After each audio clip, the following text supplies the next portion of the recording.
بسم اللہ الرحمن الرحیم۔ شروع اللہ کے پاک نام سے جو بڑا مہربان اور نہایت رحم کرنے والا ہے۔ سرور کونین صلی اللہ علیہ وآلہ وسلم کے پیارے غلاموں، السلام علیکم۔ محترم دوستو، حضرت شیخ بہاؤالدین ذکریہ ملتانی رحمۃ اللہ تعالی علیہ جن دنوں دمشق میں قیام فرما تھے، وہاں آپ رحمۃ اللہ تعالی علیہ نے سمرقند کے ایک بزرگ کے بارے میں سنا جو صاحب کمال تھے۔ یہ خبر سنتے ہی شوق دید نے آپ رحمۃ اللہ تعالی علیہ کو دمشق میں بیٹھنے نہیں دیا۔ نتیجتاً حضرت شیخ بہاؤالدین ذکریہ ملتانی نے دمشق کے دوستوں کو الوداع کہا اور سمرقند کی طرف روانہ ہو گئے۔ آخر طویل اور دشوار گزار سفر طے کرنے کے بعد حضرت شیخ بہاؤالدین ذکریہ ملتانی رحمۃ اللہ علیہ سمرقند پہنچے اور اس مرد کامل کی خدمت میں حاضر ہوئے۔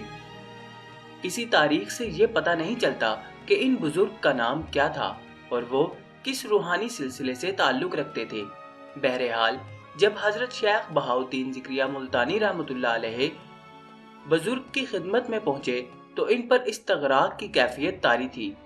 حضرت شیخ رحمۃ اللہ علیہ روزانہ پابندی کے ساتھ بزرگ کے سلام کو جاتے رہے، مگر انہوں نے سلام کا جواب دیا اور نہ حضرت شیخ بہاؤالدین ذکریہ ملتانی کی طرف آنکھ اٹھا کر دیکھا۔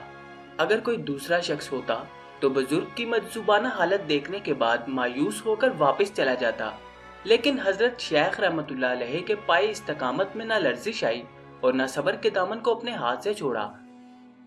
مشہور روایت ہے کہ حضرت شیخ بہاؤالدین ذکریہ ملتانی رحمۃ اللہ علیہ سمرقند کے ان بزرگ کی خدمت میں 2 سال تک بلا ناغہ حاضر ہوتے رہے۔ یہ طلب اور جستجو کی ایک بہترین مثال تھی۔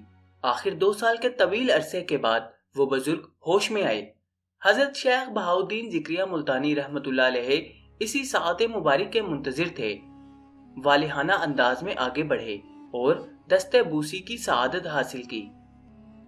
بزرگ نے حضرت شیخ کی طرف دیکھ کر تبسم فرمایا، بہاؤالدین تمہارا آنا مبارک ہو۔ تم نے بہت انتظار کیا اور اس راستے میں بڑی تکلیفیں اٹھائیں، مگر یاد رکھو کہ بزرگوں کی خدمت سے دونوں جہان کی مرادیں ملتی ہیں۔ اگر آپ سے ملاقات کے انتظار میں عمر بھی گزر جاتی تو مجھے افسوس نہ ہوتا، حضرت شیخ بہاؤالدین ذکریہ ملتانی نے عرض کیا۔ بہاؤالدین میری بات غور سے سن، بزرگ نے نہایت پرسوز لہجے میں فرمایا۔ 30 سال گزر چکے ہیں کہ یہ فقیر بحر تجلیات میں غرق ہے اور آنے جانے والوں سے بے خبر۔ آج دوست کا حکم ہوا ہے کہ تجھ سے ہم کلام ہو کر تجھے اپنی حالت سے آگاہ کروں۔ یہ کہہ کر وہ بزرگ خاموش ہو گئے۔ حضرت شیخ بہاؤالدین ذکریہ ملتانی کو یہ اندیشہ لاحق ہوا کہ کہیں بزرگ پر جذب کی وہی کیفیت طاری نہ ہو جائے اور آپ ایک مرد کامل کی گفتگو سننے سے محروم نہ رہ جائیں۔ حضرت شیخ کا اضطراب بڑھتا جا رہا تھا، مگر آپ رحمۃ اللہ علیہ احترام کے پیش نظر مداخلت نہیں کر سکتے تھے۔ آخر طویل وقفہ سکوت کے بعد وہ بزرگ دوبارہ مخاطب ہوئے۔ اے عزیز، یاد رکھ کہ درویش کے لیے مخلوق کی محبت سے بڑھ کر کوئی اور چیز مضرت رساں نہیں ہے۔ انسان جس قدر خلقت سے قریب ہوتا ہے، اسی قدر خالق سے دور ہو جاتا ہے۔ یہ کہہ کر بزرگ نے اپنا مسلح اور مٹھی بھر اشرفیاں حضرت شیخ کو عنایت کی اور نہایت محبت آمیز لہجے میں فرمایا، یہ تمہارا زاد راہ ہے، اس لیے کہ تمہیں بہت دور جانا ہے، بس اب تم جاؤ۔ حضرت شیخ بہاؤالدین ذکریہ ملتانی رحمۃ اللہ علیہ نے بڑے ذوق شوق سے وہ تبرک لے لیا۔ ابھی آپ رحمۃ اللہ علیہ یہ پوچھنے ہی والے تھے کہ میری منزل کہاں ہے کہ وہ بزرگ نظروں سے اوجھل ہو گئے۔ حضرت شیخ بہاؤالدین ذکریہ ملتانی حیران رہ گئے، کبھی مسلح اور اشرفیوں کو دیکھتے اور کبھی اس خالی جگہ کو جہاں چند لمحے پہلے ایک جاں سوختہ عشق الہی موجود تھا۔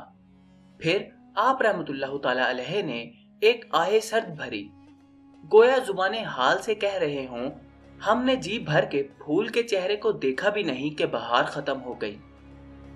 جس مرد خدا سے فیض روحانی حاصل کرنے کے لیے حضرت شیخ بہاؤالدین ذکریہ ملتانی نے 2 سال انتظار کیا تھا، وہ ہم کلام ہوا تو اس طرح کہ جیسے باد نسیم کا کوئی تیز جھونکا آئے اور گزر جائے۔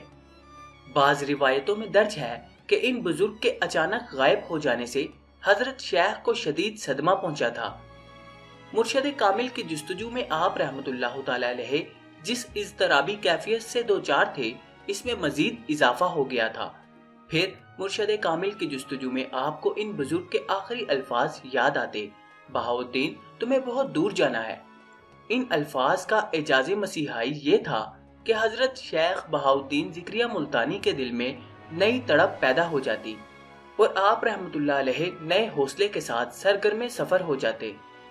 آخر ذوق طلب آپ رحمت اللہ تعالی علیہ کو ایک ایسے مرد حق کی بارگاہ میں لے گیا جو برسوں سے بھٹکے ہوئے لوگوں کو صراط مستقیم کی طرف بلا رہا تھا۔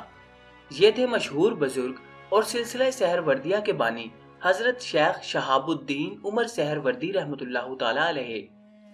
جب حضرت شیخ بہاؤالدین ذکریہ ملتانی رحمت اللہ علیہ حضرت شہاب الدین سہروردی رحمت اللہ کی خانقاہ میں داخل ہوئے اور حضرت شیخ کے چہرے مبارک پر آپ کی نظر پڑی تو بے اختیار آپ رحمت اللہ تعالی علیہ کے دل سے آواز آئی، بہاؤالدین یہی تیری منزل ہے اور یہی تیرا گوہر مقصود۔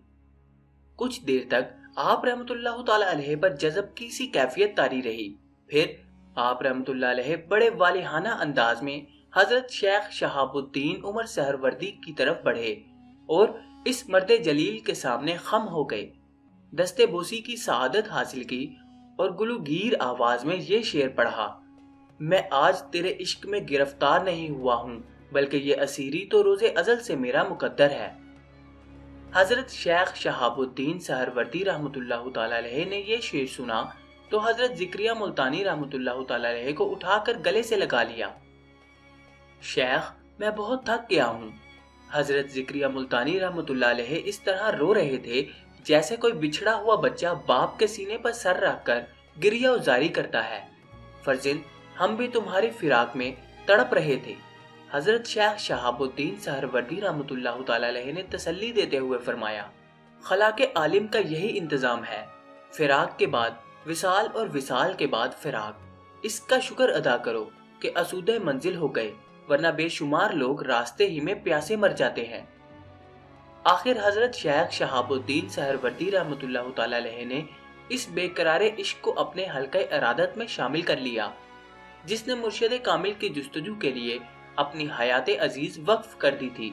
یہ بڑی عجیب بات ہے کہ حضرت شیخ بہاؤالدین ذکریہ ملتانی اپنے پیر و مرشد حضرت شیخ شہاب الدین عمر سہروردی کی خدمت میں صرف 70 دن رہے اور وہ تمام فیوز و برکات حاصل کر لیے جو دوسرے مرید 17 سال میں بھی حاصل نہ کر سکے تھے۔ حضرت بہاؤالدین ذکریہ رحمت اللہ تعالی علیہ فرماتے ہیں، اس وقت شیخ شیوخ جو خرقہ زیب تن فرمائے ہوئے تھے اپنے جسم مبارک سے اتار کر میرے سر پر رکھ دیا، پھر اپنا وہ مصلہ جس پر پیر و مرشد عمر بھر مصروف عبادت رہے تھے اور وہ خرقہ جو حضرت سیدنا علی کرم اللہ وجہہ سے حضرت شیخ الشیوخ رحمت اللہ تعالی علیہ کو اپنے مشائخ کے توسط سے پہنچا تھا، دونوں اس خاکسار کے سپرد فرما دیے۔ حضرت شیخ شہاب الدین سہروردی رحمت اللہ کے دوسرے مرید جو ایک طویل عرصے سے ریاضتوں میں مصروف تھے، پیر و مرشد کی بخشش و عطا کا یہ انداز دیکھ کر حیران رہ گئے۔ شیخ کی موجودگی میں تو کسی کو لب کشائی کی جرت نہ ہو سکی، مگر پس پردہ وہ ایک دوسرے سے شکایتی لہجے میں کہنے لگے، کیسی حیرت کا مقام ہے کہ ہم لوگ برسوں سے حضرت شیخ کے آستانے پر دستے طلب دراز کیے ہوئے ہیں، کھڑے ہیں، مگر ہمارے ہاتھ اور دامن ابھی تک خالی ہیں، مگر اس درویش کو دیکھو کہ اچانک آیا اور ایک ہی رات میں معرفت کے خزانوں کا مالک بن گیا، نہ اس نے کوئی ریاضت کی اور نہ شیخ نے اسے کسی مشقت میں ڈالا، پھر سب کچھ کیسے ہو گیا؟ بظاہر حضرت شیخ شہاب الدین سہروردی رحمت اللہ تعالی علیہ کے مریدوں کا لہجہ محتاط تھا، مگر در پردہ سب کے سب یہی کہنا چاہتے تھے کہ حضرت شیخ بہاؤالدین ذکریہ ملتانی رحمت اللہ تعالی علیہ خرقہ خلافت کے حقدار نہیں تھے اور پیر و مرشد کی یہ عنایت منصفانہ نہیں ہے۔ صبح حضرت شیخ شہاب الدین سہروردی کو اس واقعے کی اطلاع ہوئی تو آپ رحمت اللہ تعالی علیہ نے تمام مریدان خاص کو اپنے حجرہ مبارک میں طلب کیا، پھر ایک خادم کو چند کبوتر لانے کا حکم دیا۔ جب کبوتر آ گئے تو حضرت شیخ نے وہ سارے پرندے اپنے مریدوں میں تقسیم کر دیے اور خرقہ خلافت کے دعوے داروں کو مخاطب کرتے ہوئے فرمایا، پہلے تم لوگ ان کبوتروں کو ایسی جگہ ذبح کرو جہاں تمہیں دیکھنے والا کوئی نہ ہو، پھر میرے پاس آؤ۔ تمام مرید کبوتر لے کر چلے گئے۔ ان مریدوں میں حضرت بہاؤالدین ذکریہ ملتانی بھی شامل تھے۔ کچھ دیر بعد تمام مریدوں نے گوشہ تنہائی تلاش کر کے پیر و مرشد کی ہدایت کے مطابق کبوتروں کو ذبح کر ڈالا اور حضرت شیخ کی خدمت میں حاضر ہو گئے۔